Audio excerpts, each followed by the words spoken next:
Esta es mi historia real. Sucedió en Pensilvania. Mi hijo me miró a los ojos y dijo: estarás bien en el garaje por un tiempo. Dormí allí durante 2 noches. Pero en la tercera noche le entregué el aviso de desalojo. Luego, desde el otro lado de la mesa de la cocina, su voz cortó el silencio como un cuchillo. Escucha, vieja bruja. En la casa nos estás sofocando. El garaje es la única forma en que esta familia puede respirar. Piense en ello como una prueba de resistencia. Si sobrevives el invierno, podríamos reconsiderar. Ella golpeó su taza de café con tanta fuerza que el platillo saltó. No me estremecí. Me senté allí, plegados en mi regazo. Me sentí cada segundo de mis 75 años presionando en mi pecho. No dije nada. No pude. Había pasado 47 años como secretario de la corte, disciplinado, organizado, respetado. Mis bolsillos siempre estaban en orden. Mi voz llevaba autoridad constante a través de las cámaras de la corte. Pero después de un golpe leve hace solo 3 meses, ya no pude caminar por las líneas del tribunal. Pensé que volvería a la calidez, a la rutina, a casa. Pero estaba equivocado. El hogar ahora era un garaje frío, lleno de polvo, herramientas olvidadas y cajas que nadie recordaba. Ahora vivo en Harrisburg, Pensilvania, con mi hijo y su esposa. Su casa. Su mundo. El médico dijo que no debería vivir solo. Michael, mi hijo, insistió en que me quede con ellos hasta que me recuperé. Dijo que ayudarían. Y le creí. Pensé que la ayuda significaba recoger mis comestibles, llevándome a mis citas, haciendo un seguimiento de mis medicamentos. Pero resulta que la ayuda significaba algo completamente diferente. La mañana después de mi primera noche en el garaje, me desperté en un piso cubierto de aserrín. Mi cama, una cuna plegable. Mi manta, tan delgado que pude ver la luz a través de ella. No había calor. Sin ventana. Solo una linterna colgaba de un clavo en la pared. Me quedé allí en silencio, mirando las vigas del techo, contando cada grieta, mirando la burbuja de pintura y pelar. Y en ese momento me perdí todo lo que había dejado. El eco de las voces en la sala del tribunal, el ritmo de escribir, el aroma afilado de papel fresco y tinta. Luego, justo cuando comencé a sentarme, la puerta se abrió. Michael metió la cabeza. ¿Estás bien, mamá?, preguntó. Su tono, una extraña mezcla de media concernidad y medias empresas. Se quedó allí, usando sudores arrugados, como siempre lo hacía su esposa. Le di un pequeño asentimiento. Mi voz se sintió como me atrapó en la garganta. Suspiró. Pronto te conseguiremos un calentador de espacio. Solo necesito verificar el interruptor. Está bien, susurré. Bueno. La puerta se cerró detrás de él. Pero el silencio no duró mucho. Desde el otro lado, escuché su voz, afilada, cruel y fría. Si ella se congela hasta la muerte, no tenemos que lidiar con el poder o transferencias de propiedades. Entonces su voz se volvió más fuerte. Es mejor que lidiar con esto todos los días, ya sabes. Me quedé completamente quieto, fingiendo estar dormido. Mi cuerpo se sintió frágil, pero mi mente, todavía agudo. Lo suficientemente agudo como para atrapar cada palabra. Pensé en los días que trabajé en los tribunales. Arranques de presentación. Turning pages de testimonios gruesos. Coordinando horarios para jueces mayores y más temblorosos de lo que soy ahora. Y sin embargo, nunca me había sentido más inútil. Me quedé lentamente. Encontré mi bata colgando sobre la puerta del garaje y la envolví con fuerza a mi alrededor. Luego me senté en la cuna. Manos en mi regazo, rodeado por el olor de cartón viejo y herramientas oxidadas. Y me preguntaba, ¿en qué me había convertido en ellos? ¿Un recordatorio del envejecimiento? ¿Un símbolo de inconveniencia? Esa segunda noche, el frío fue más profundo. Me detuve la delgada manta, rezando, no me despertaría en medio de la noche, temblando de nuevo. Pensé en mi esposo, su risa, la forma en que me sostuvo después del golpe cuando lloré en silencio. Pensé en nuestro pequeño apartamento. Ahora se vendió. Los pasillos del tribunal nunca volvería a caminar. Las manos firmes que una vez firmaron cada documento legal. Luego vino la mañana. Un sonido suave y chirrido me despertó. Mi teléfono. Lo había escondido dentro del compartimento del guante de su automóvil antes de mudarme. Era mi sobrina de Baltimore. Tía Eleanor, ¿cómo te sientes? Su voz era amable. Estoy manejando, respondí suavemente. Pero su tono cambió. Suenas frío. Físicamente frío. ¿Estás a salvo? Me traje. Estoy a salvo. Entonces ella dijo: Mamá me dijo que te quedas en la guarida. Dudé. Luego confesado en silencio: Yo duermo en el garaje. Silencio. Una gran pausa. Entonces su voz llegó de nuevo: Mamá, eso es ilegal. No deberías. Ella colgó. Me senté quieto, teléfono en la mano, ojos cerrados. Ilegal. Había estado tratando de quedarme educado. No causar problemas. Para mostrar gratitud. Pero la gratitud pertenece cerca de un fuego cálido. No aquí.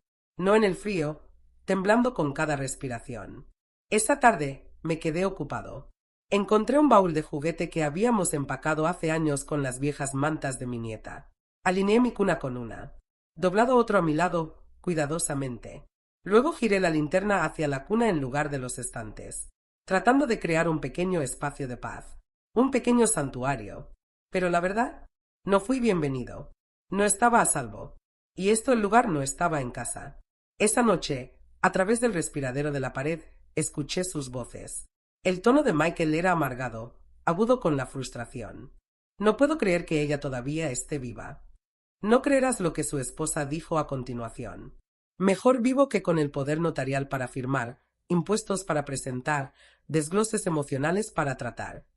Entonces Michael agregó: No estás listo. Tenemos que esperar hasta que el abogado diga que es incompetente. Me incliné más cerca del respiradero. Esa palabra, competente, mientras yacía congelando una cuna delgada, estaban hablando con los abogados. No para protegerme, pero porque había dinero. Y querían control. Me acurrucé sobre mi costado, los ojos cerrados, las lágrimas en silencio en las sombras. Esto no era gracia. Fue juicio. Esto no era familia. Era el rechazo frío y calculado. Esa noche recé. Recé que no me congelaba. Recé que mi mente permaneciera completa. Y recé para que alguien, en algún lugar, viera la verdad de lo que estaba sucediendo detrás de esas paredes de garaje. Recordé el Palacio de Justicia, la huelga del mazo, la baraja de los informes legales, el poder tranquilo de mi voz en una habitación llena de hombres con túnicas. Incluso ahora, todavía tenía mis palabras, todavía tenía claridad. Y lo más importante, todavía tenía suficiente para actuar. Esas 2 noches en el garaje no solo fueron incómodas, fueron un juicio de resistencia. Querían mi silencio. Esperaban que hubiera desaparecido en silencio detrás de las cajas y las sombras. Pero lo que no sabían es esto. La supervivencia no significa silencio. Y la resistencia no significa obediencia. Ese pensamiento sencillo encendió un fuego dentro de mí. Me llevó a la 3.ª mañana. Cuando me levantaba, tranquilo y recogido. Entra en su comedor. Y entregarles el aviso de desalojo. Firmado por mi abogado. Respaldado por un juez retirado. Un juez que todavía recordaba cómo sentía la justicia. Incluso cuando vino de una mujer en un garaje helado. Pero antes de ese momento, había la primera noche. Más frío de lo que imaginaba. Había capas en cada suéter que pude encontrar. Tiró de la manta áspera alrededor de mis hombros, e intenté ignorar el borrador que se arrastraba desde la casa. Cada sonido exterior, el viento en los árboles, el débil zumbido de un automóvil. Todo se sintió más fuerte, más duro, a través de esas delgadas paredes de garaje. Me dolían los huesos de la barra de metal de la cuna cavando en mi espalda. Me acurrucé más fuerte, como un animal herido, solo esperando que llegue la mañana. Pero no era solo el frío manteniéndome despierto. Fueron los recuerdos. Pensé en Michael cuando era un niño pequeño. Esos ojos muy abiertos me miran empacar su almuerzo. Como solía abrazarme con fuerza después de cada abeja de ortografía. Incluso los que perdió. Recordé quedarme hasta tarde en el juzgado. Transcripciones de escritura hasta que mis dedos se adormecieran. Solo para comprarle zapatos nuevos. Para que pudiera tomar lecciones de piano. Recordé raspar dinero para su universidad. Cuando la pensión de su padre se secó, renuncié a las vacaciones. Dejó de descanso. Solo para poder salir de casa y estudiar finanzas. En una universidad a 3 estados de distancia. Para que pudiera salir de casa y estudiar finanzas en una universidad a 3 estados de distancia. Y ahora, aquí estaba, temblando en su garaje como un mueble olvidado. A la mañana siguiente, me senté al borde de la cuna, las rodillas rígidas, la respiración visible en el aire. Vierte un poco de agua del termo que me habían dejado, flexible, apenas suficiente para calmar la opresión en mi pecho. Había un tazón de gachas de arroz en una bandeja a su lado. Frío. Sin cuchara. Usé un tenedor de plástico que había guardado en mi bolso. Esperé hasta que los escuché irse. Luego, salí por la puerta lateral y caminé lentamente hasta el buzón, solo para mover mis piernas. Mis articulaciones gritaron con cada paso, pero mantuve mi espalda recta.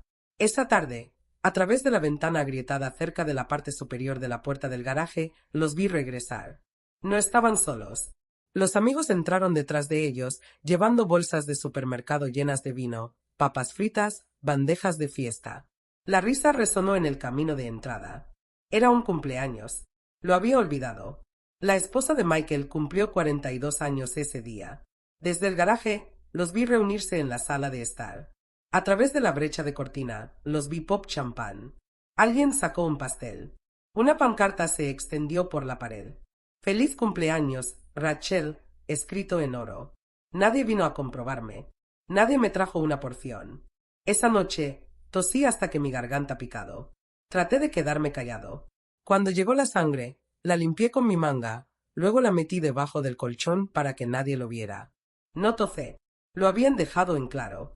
No debía interrumpir su vida familiar. Alrededor de la medianoche, escuché pasos en el porche trasero. Las paredes cerca del calentador de agua eran delgadas. Presioné mi oído hacia el lugar y contuvo la respiración. Era Michael. En el teléfono. Su voz baja, pero afilada. «Ella todavía está aquí». «Sí, pensé que iba a tops de 2 días». Pausa. «No. No podemos avanzar hasta que tengamos pruebas de que no es competente». El abogado dijo que una vez que recibamos 2 revisiones médicas más, podemos solicitar la tutela completa. Pausa de nuevo. «Ella no firmará nada. Simplemente se sienta allí como un fantasma». Luego vino una risa. «Y juro, mamá es más duro de lo que se ve. Pero si se desliza incluso una vez, por lo que la confusión, podemos presentar una presentación». Me retrocedí de la pared. Mi estómago se volvió. Tutela. De eso se trataba todo esto. No eran solo crueles. Estaban calculando. Querían control. De mis decisiones médicas. Mis finanzas. Lo que me quedara. Y estaban esperando que me rompiera. Olvidar. Fallar. Confundieron mi silencio con la rendición. Ese fue su error. Me senté en la cuna. Manos tembloras, no por miedo, sino de furia. Envolví la manta a mi alrededor y cerré los ojos. Pero no estaba durmiendo. Estaba recordando. Y para cuando se rompió la mañana, tenía un plan. No venganza. No ira. Solo verdad. La verdad, entregada con la misma precisión que usé cuando presenté documentos judiciales. Con la misma voz, una vez solía llamar a Al Rice en una sala del tribunal. Pensaron que 2 noches en el frío me romperían. Pero no tenían idea de quién levantaba el techo con el que estaban bebiendo. Y estaba a punto de recordarles. En silencio. Completamente. Sin levantar mi voz. Mi nieta Lily me dio el reloj hace 2 Navidad. «Tienes que mantenerte afilada, abuela», dijo, deslizándose la cosa elegante sobre mi muñeca. Rastreé sus pasos, monitoreé su frecuencia cardíaca. Si alguna vez sucede algo, registra. En aquel entonces, sonreí. La criticé. Ella siempre fue reflexiva. Práctico. Al igual que su madre. Mi hija. Se fue demasiado pronto. Llevaba el reloj todos los días, principalmente para mantener feliz a Lily. Nunca imaginé que se convertiría en mi escudo. Pero esa noche, después de escuchar a Michael whisper sobre la tutela, aproveché la pantalla 3 veces. Parpadeó rojo. Eso significaba que estaba escuchando. Y comencé a grabar. A la mañana siguiente, no dije una palabra sobre el desayuno. No es que nadie me ofrezca nada. Pero cuando pasé a Michael en el pasillo mientras él rellenaba su café, lo miré, y yo sonreí, como si nada hubiera pasado. Me volví, caminé de regreso al garaje y cerró la puerta en silencio detrás de mí. Más tarde esa tarde, tuvieron invitados de nuevo. Esta vez fue el amigo de la universidad de Michael, Sam. Alto, bullicioso, un hombre con opiniones tan grandes como su cinturón. Podía escuchar todo desde el garaje. La cocina estaba a solo unos metros de distancia. «¿Ella todavía está ahí fuera?», preguntó Sam, riendo. La voz de Michael cayó a un lanzamiento inferior. Sí, en el garaje. De ninguna manera. Eso es sangre fría, hombre. Michael se rió entre dientes. Ella estará bien. Esa casa ha sido nuestra desde que nos casamos, solo perdiendo el papeleo. Entonces Rachel saltó. El garaje es el único lugar donde puede morir y no inconvenientes a nadie. Todos se rieron. No me estremecí. Presioné el reloj de nuevo. Un parpadeo. Otro archivo guardado. Grabé todo. Su risa. Sus palabras. La crueldad, vestida como una conversación informal. Esa noche me senté en la cuna, a los auriculares, escuchando atentamente. El audio, claro, cada palabra nítida. El tipo de grabación que solíamos incluir en archivos de la corte formales. El tipo que hizo que los jueces se inclinaran hacia adelante en sus sillas. Abrí la red wifi oculta del garaje. Michael pensó que había cortado el acceso. No sabía sobre la segunda línea que había instalado personalmente. De vuelta durante la renovación que pagué, hace 5 años, saqué mi vieja tableta, todavía escondido de forma segura dentro de mi maleta, y comencé a transferir los clips, audio y vídeo, directamente a mi abogado, alguien con quien no había hablado en casi una década. Se llamaba Francis. Habíamos trabajado juntos durante más de 20 años. Ella fue una vez la empleada principal en la corte de familia, famoso por su memoria fotográfica y su tolerancia cero por el abuso. Cuando me retiré, ella me trajo una rosa amarilla y dijo: «Si alguna vez me necesitas, llamas». Esa noche, llamé. Ella respondió en el primer anillo. Me preguntaba cuándo finalmente dejarías de ser educado, dijo. «Tengo algo», respondí. «Pensé que lo harías». Le envié los archivos por correo electrónico. 5 minutos después, ella me envió un mensaje de texto. «Los tengo. No estás solo. Siéntate fuerte. Esto se moverá rápido». Y así como eso, el garaje ya no se sentía tan frío. Porque la justicia me había escuchado. Y se estaba vistiendo. Esperé hasta que la casa estuviera dormida. Había pasado la medianoche cuando me deslicé mi abrigo sobre mis hombros y me senté cerca de la puerta lateral del garaje, lo suficientemente cerca como para obtener una señal. Sostuve el teléfono contra mi pecho mientras sonaba. Mis manos temblaron, no por miedo, sino por el peso de lo que estaba a punto de hacer. Cuando respondió, su voz era exactamente como la recordaba, medida, constante, baja. «Eleanor», dijo. «Sí, juez Benton», respondí. «Espero no haberte despertado. He estado esperando esta llamada durante años». Y me di cuenta, lo decía en serio. Lo escuché en el suspiro que siguió. «Dime qué pasó». Entonces le dije, muy poco, lentamente, sin dramatismo. Solo los hechos, como había hecho miles de veces en su sala del tribunal. El garaje, las noches heladas, las conversaciones que había grabado, el plan de tutela, su risa por mi muerte. Sus voces me llaman una carga. «Tengo el archivos», dije. «Audio, vídeo, fechas, caras. Escucharás todo». Hubo una larga pausa. Entonces dijo: «Te dije una vez, si alguna vez fue traicionado, para llamarme primero». «Recuerdo», susurré. «Y te dije por qué. Porque nadie recuerda a la mujer más afilada de la habitación hasta que es su palabra contra la suya. Y cuando es, pierden». Mi garganta se apretó. «¿Me puedes ayudar?»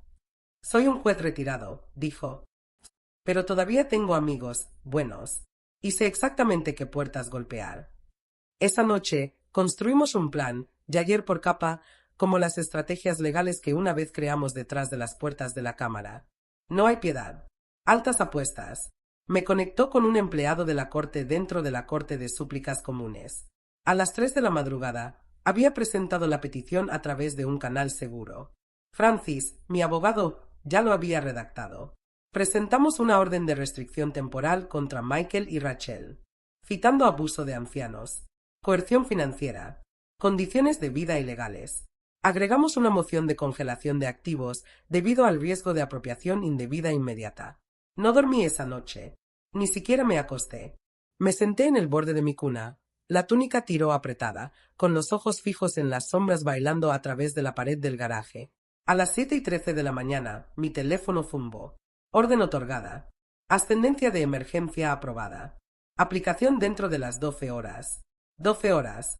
Eso era todo lo que necesitaba. A las 9 de la mañana, Francis había contactado a un oficial designado por el tribunal y la policía local. Mi nombre fue eliminado de cualquier informe médico que Michael había presentado. Se asignó un auditor forense para rastrear la actividad financiera en mis cuentas. Al mediodía, mientras Rachel se desplazaba en su teléfono y Michael elaboró café, salí del garaje y caminó directamente a la cocina. En mi mano había un sobresellado. Michael se volvió hacia mí. «Mamá, ¿estás bien?» Puse el sobre la mesa. Lo deslizó con 2 dedos. A partir de inmediato, ambos tienen prohibido contactar, comunicarse o administrar financieramente cualquier aspecto de mi patrimonio. Se rió. Pensé que era una broma. Entonces Francis entró detrás de mí, seguido de un oficial con un portapapeles y una insignia. «Michael Harper», dijo el oficial. «¿Te han servido?» Rachel dejó caer su taza. Se rompió por el piso. «¿Qué es esto?» Ella lloró. «Orden de restricción», respondió Francis. «Y aviso de investigación financiera». Michael palideció. «No puedes hablar en serio». Me encontré con sus ojos. «Me pusiste en un garaje para morir. Te reíste de eso. Planeabas tomar todo, mientras fingiste que era cuidado».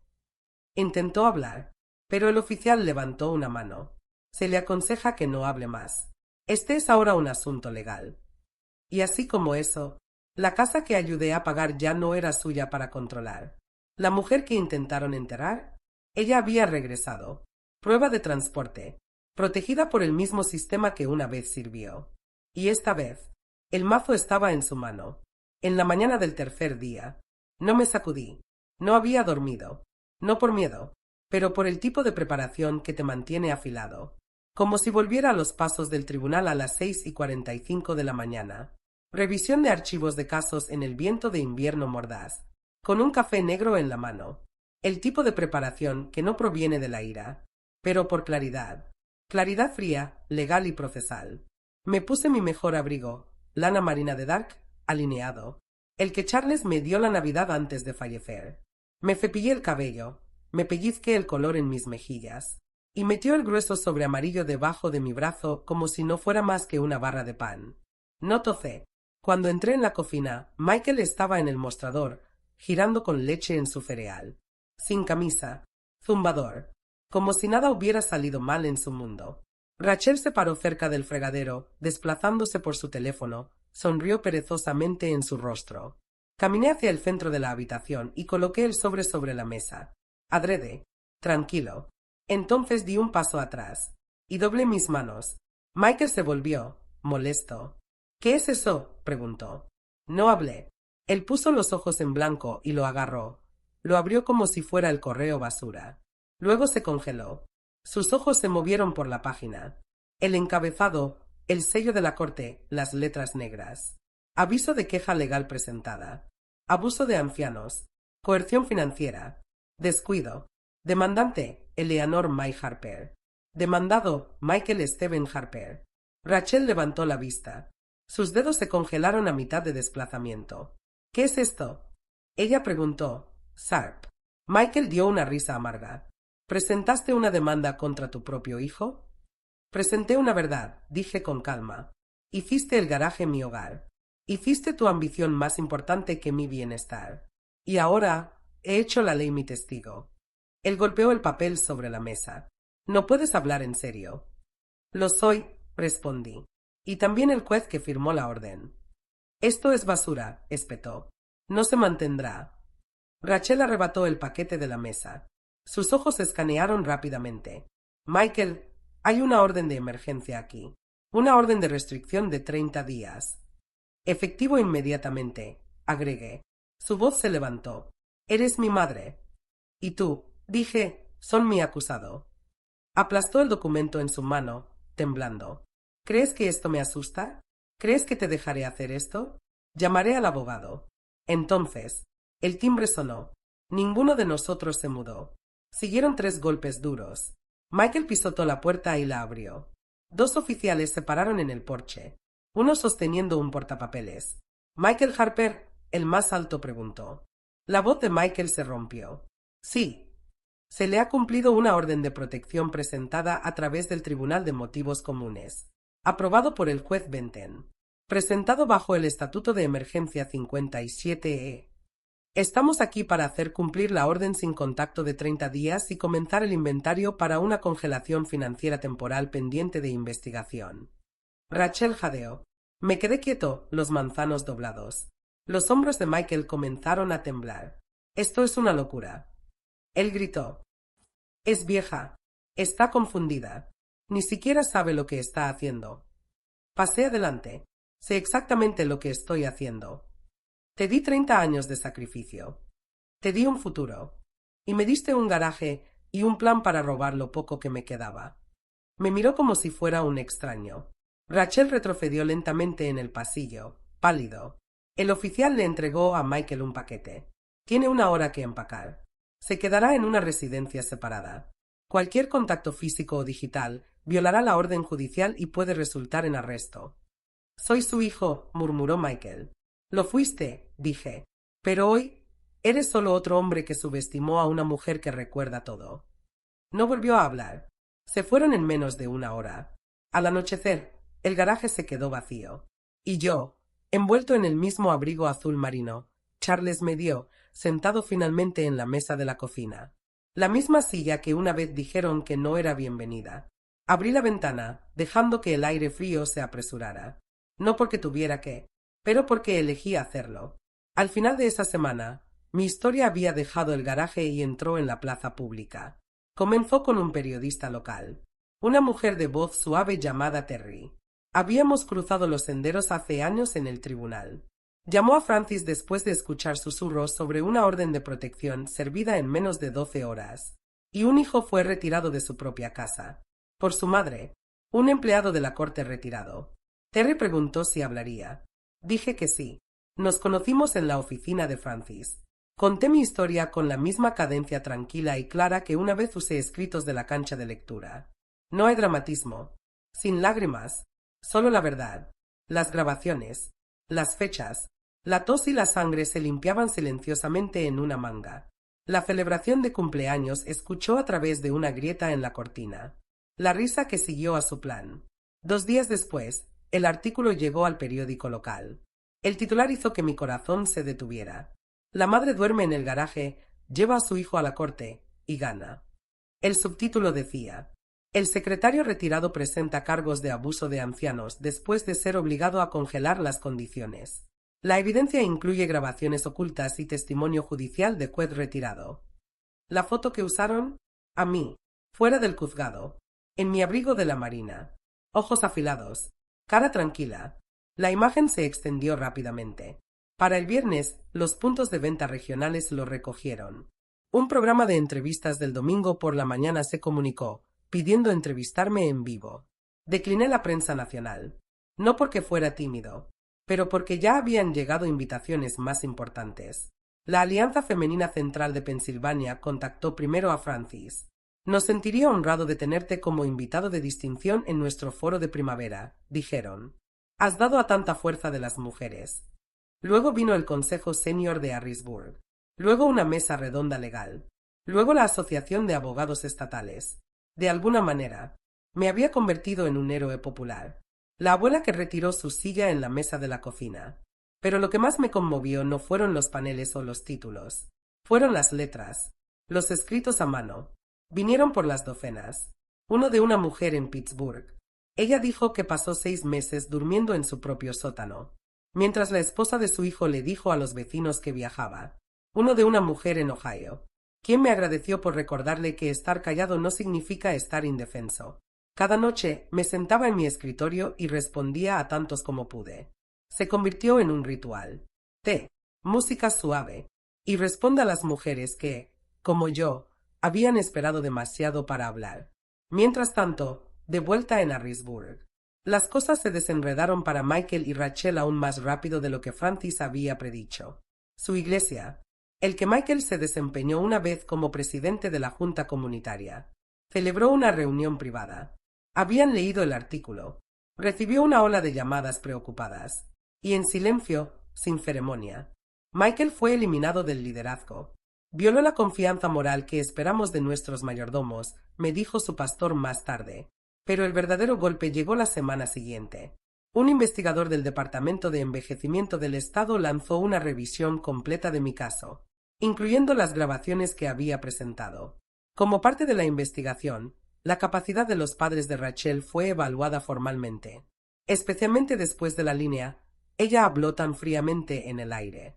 El garaje es el único lugar donde puede morir y no inconvenientes nione. Esa cita apareció en casi todos los artículos de noticias. Ella trató de argumentar que fue sacado de contexto, pero el contexto no la salvó. El tribunal emitió una suspensión temporal de sus derechos de custodia a mi nieta. La niña, mi nieta, fue colocada con la hermana de Rachel, en espera de una evaluación completa. Los gritos de Rachel resonaron por el pasillo del tribunal esa mañana. No fui a mirar. No necesitaba hacerlo. Francis llamó poco después. Su voz era estable. «Ha hecho», dijo. «Ella está fuera». No había alegría ver a una madre perder a su hijo, pero había justicia al ver a una mujer enfrentar la consecuencia de creer que la vida de otra mujer era desechable. Más tarde ese mes, me invitaron a hablar en un seminario llamado «Poder en una resistencia tranquila». Me paré en el podio frente a una audiencia llena de mujeres. Algunos jóvenes, un poco de cabello gris. Todos se inclinaban como cada palabra que estaba a punto de decir que importaba. Comencé. No soy ruidoso. Nunca fui el fuerte. Tomé notas. Programé audiencias. Organicé la verdad en carpetas ordenadas y se la entregué a los hombres que obtuvieron el crédito.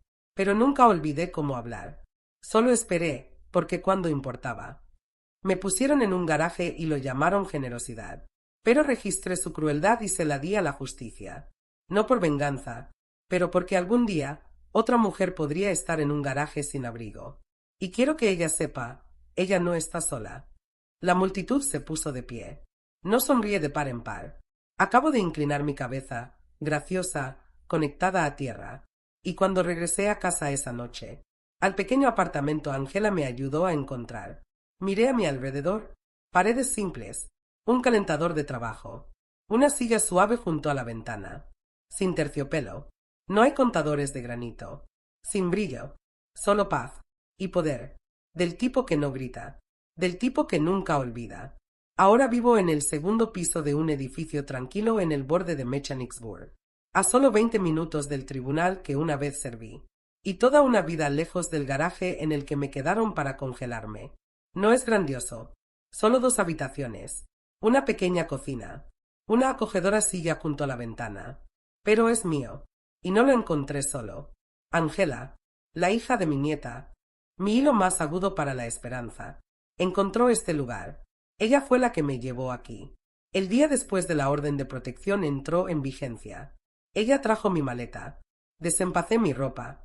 Colocó mis pequeños recuerdos en el estante como cosas sagradas. Ella elaboró mi té.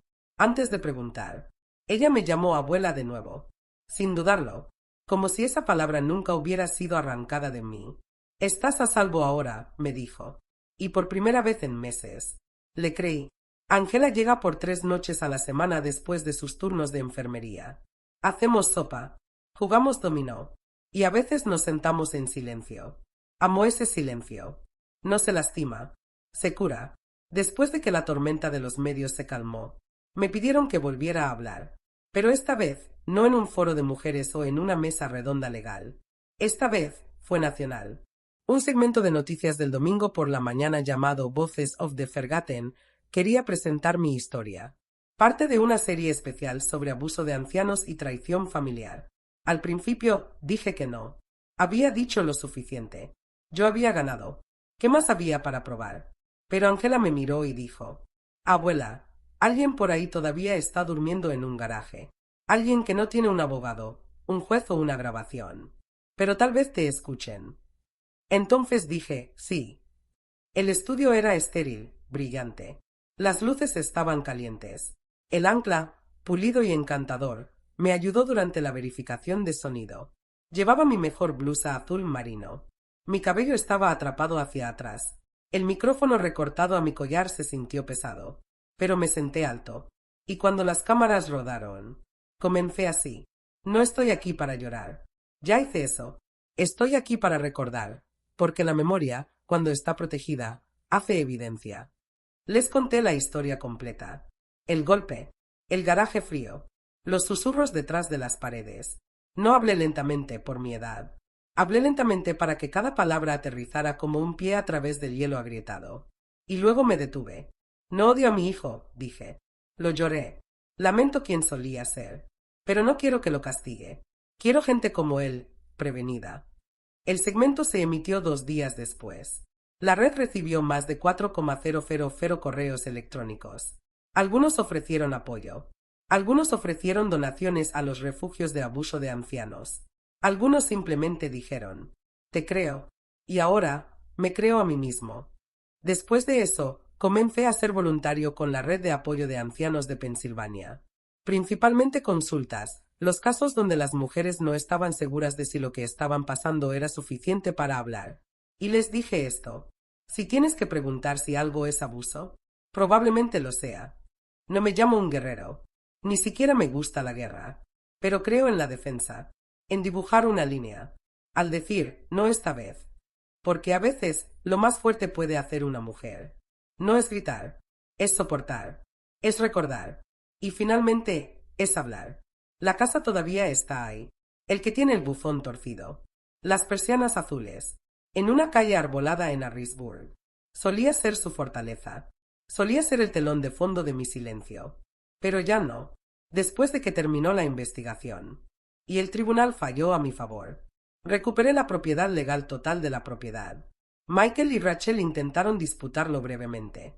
Pero el juez revisó los documentos de transferencia originales. Los que manipularon. Y los gobernó nulos debido a la coerción y el fraude. Mi nombre fue reinstalado. Sus nombres fueron borrados. Pero no volví a entrar. En cambio, pongo la casa en alquiler. No para extraños, pero para una pareja joven que cuida a un padre discapacitado propio. Los conocí personalmente. Vi lo suavemente que empujaron la silla de ruedas de su madre por la rampa. Escuché cómo le preguntaron sobre su comodidad antes que cualquier otra cosa. Y lo sabía. Eran los correctos. Cada dólar de ese alquiler entra en un fondo que cree. Justicia en silencio. No es una gran organización. Aún no. Pero su misión es clara. Para proporcionar apoyo legal y emocional de emergencia. Para las personas mayores que enfrentan abuso que no siempre dejan moretones. El tipo de abuso que se esconde a la vista. Del tipo que deja a alguien durmiendo en un garaje. Sin nadie a quien notar. Trabajo con abogados. Con trabajadores sociales. Con voluntarios. Hacemos llamadas. Revisamos documentos. Escuchamos historias que suenan misteriosamente como la mía. Y les decimos a esas mujeres, esos hombres, usted no está solo. Y no, no estás loco. Para lanzar la fundación, grabamos un vídeo corto. Llegaron a mi pequeño apartamento con un equipo de cámara, solo una luz y un micrófono. Me pidieron que hablara libremente. Miré directamente a la lente y dije, pensaron que era solo una pequeña anciana que no entendía lo que estaba sucediendo. Pero sí, entiendo los contratos, entiendo el silencio, y entiendo la ley porque la escribí, la presenté, lo hizo cumplir durante casi 5 décadas. Pensaron que podían meterme en un garaje como no me doy cuenta, pero me convirtió ese frío en evidencia. Una vez fui una madre que preparó la cena y la ropa doblada. Ahora soy una mujer que emite consecuencias. La justicia no siempre ruge. A veces espera. A veces mira. Y cuando el momento es correcto, se mantiene. Ese breve mensaje ahora se reproduce en la página de inicio de nuestra fundación. Se ha visto más de 500.000 de veces. Todavía vivo simplemente. Mis días son pacíficos. Pero ahora, cuando me siento junto a la ventana con una cálida taza de té y escucho a los niños riendo de la calle de abajo, sonrío. No porque lo olvide, sino porque lo recuerdo. Esta no es la historia de cómo fui maltratado. Es la historia de cómo recordé quién era y decidí convertirse en el juez de mi propio final. Después de todo, las órdenes de restricción, las audiencias del tribunal, las entrevistas, la fundación que se lanza, comencé a escribir cartas. No a la prensa, no a los abogados, a ellos, a Michael, a Rachel y sobre todo a mi nieta. No escribí por sentimiento. No esperaba el cierre. Escribí porque algunas verdades merecen ser habladas claramente, con calma, permanentemente. La carta de Michael era 3 páginas, escrita, firmada y entregada por correo certificado. Comencé simplemente: dejaste de llamarme mamá mucho antes del garaje. Le recordé a ese verano que trabajé adicionales solo para comprar su primera demanda para el equipo de debate. Cómo aprendí a conducir nuevamente a los 60 solo para llevarlo a sus entrevistas mientras su padre estaba en el hospital. Le recordé cómo nunca pedí reembolso, solo respeto. Entonces escribí: cuando me colocaste en el garaje, no solo fallaste como hijo, fallaste como hombre confiado de la memoria. Olvidaste quién sostuvo tu cuerpo febril a través de noches de croup y desesperación. Y ese olvido, más que la crueldad, es lo que te condenó. Terminé sin odio, pero sin perdón. Puedes reconstruir tu vida, pero no a través de mi silencio. Perdiste el derecho de eso. La carta de Rachel era más corta. Te reíste de donde podría morir. Espero que escuches esa risa en tu cabeza cada vez que tu hija pregunta a dónde fue su abuela. No más, nada menos. Pero la carta más difícil de escribir fue para Maddie, mi nieta. Tenía 12 años cuando sucedió, lo suficientemente mayor como para notar el silencio, lo suficientemente joven como para protegerse de los detalles. En la segunda noche del garaje, deslizó una tarjeta doblada debajo de la puerta. Todavía lo tengo. Lo siento si era malo. Te amo. Maddie. Nunca respondí, no entonces. Pero ahora, desde mi pequeño escritorio junto a la ventana, escribí: Maddie, no hiciste nada malo. El silencio no fue tu culpa. A veces los adultos esconden su vergüenza llamándola protección. Pero ahora tienes la edad suficiente para entender que amar a alguien significa hacer preguntas. Y cuando estés listo, espero que me preguntes todo. Te diré la verdad, y nunca te haré sentir pequeño por buscarla. Lo firme de la única forma que se sentía bien. Con amor, siempre inquebrantable, abuela. Lo envié por correo. No sé si ella responderá, pero necesitaba que supiera, no lo hice desaparecer. Reclame mi nombre, mi espacio, mi historia y sobre todo, mi voz. Porque eso es lo que realmente significa justicia en silencio. No castigo, sino presencia. No venganza, pero la verdad restaurada. Página por página, palabra por palabra, hasta que incluso las mujeres en los garajes se recuerden por su nombre. Entonces nadie, nunca más, se atreve a olvidarnos. Si lo has llegado tan lejos, tal vez sea porque algo profundo dentro de ti reconoció el frío. No solo el frío de un garaje en Pensilvania, sino el silencio más frío de ser despedido, subestimado o borrado lentamente. Tal vez tú también lo has sentido. Ese momento que alguien te llamó una carga a puerta cerrada. Esa picadura cuando dijeron: has tenido tu tiempo. Como si la dignidad tuviera una fecha de vencimiento. Tal vez, como yo, te dijeron que estuvieras agradecido por las sobras. Mientras se deleitaban con la mesa, una vez ayudó a construir. Tal vez alguien te hizo dudar de tu propio dolor. Te dije que tu memoria mintió. Te dije que tu verdad era inconveniente. Si es así, déjame decir esto claramente.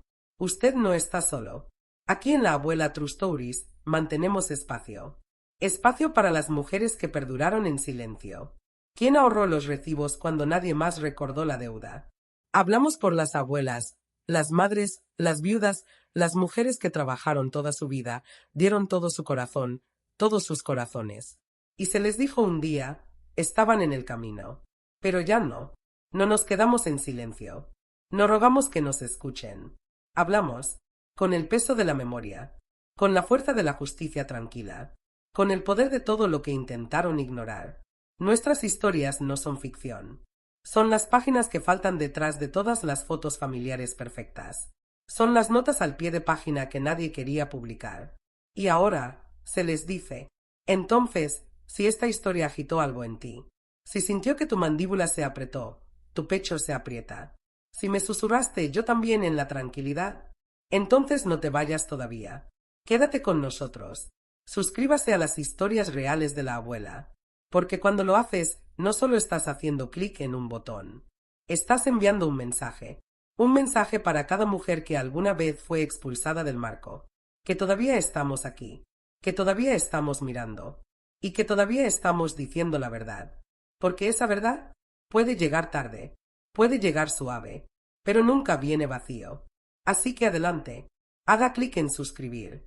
Porque la venganza no tiene fecha de vencimiento. y la sabiduría nunca se retira.